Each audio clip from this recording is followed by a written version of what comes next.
right, so I want to talk a little bit about pectoral girdle now. And so this is going to be looking from the back or the posterior surface, and we can see the scapula is over here. And we can see the spine of the scapula here. As it comes around, we can see that it's going to come around here. We've got some ligaments that are going to help attach it up to the clavicle. And the clavicle is going to come over here and then attach up to the sternum. And so we're going to be looking individually at the clavicle and the scapula over here, and we're going to be identifying some pieces here. This is then, in turn, going to hold our upper limb in place. So we can see here that inside, this is going to be the glenoid cavity, and then the glenoid cavity is going to there's lots of tendons and ligaments up here that are going to help attach this here, because the shoulder joint is one of the least stable but most movable joints in the body. And so here we have our humerus, and we have the head of the humerus is going to articulate with the glenoid cavity of the scapula in order to form our shoulder joint.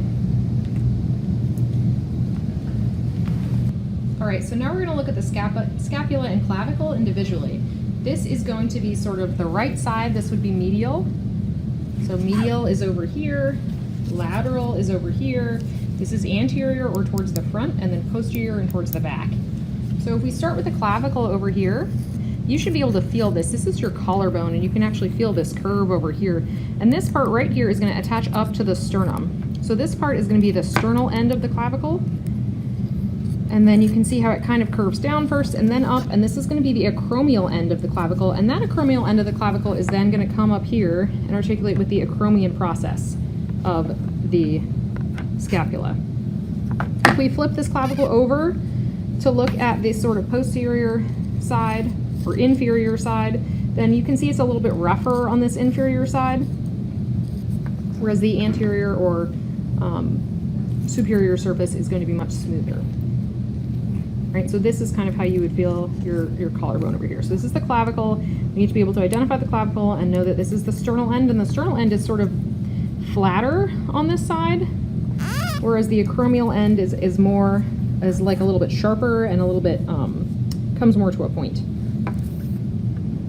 Next we have the scapula. So this is the scapula, and remember the scapula is on the back, so we can see the spine from the back surface. So this is the anterior surface of the scapula.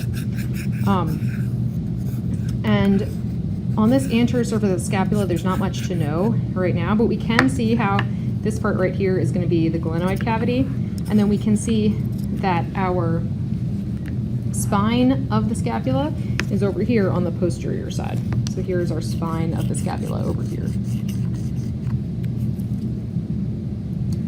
Other things we have, so the spine of the scapula is going to be on the posterior side.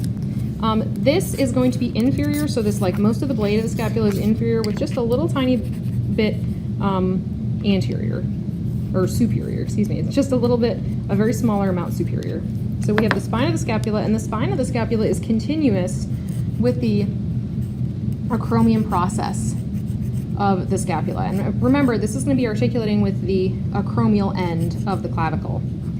Now here, this smooth part right here is going to be the glenoid cavity, and the glenoid cavity is going to go ahead and articulate with the head of the humerus to form that glenohumeral joint, part of the shoulder joint. Now here, this is the other little projection that looks a little bit like a bird beak maybe. This is called the coracoid process. The coracoid process.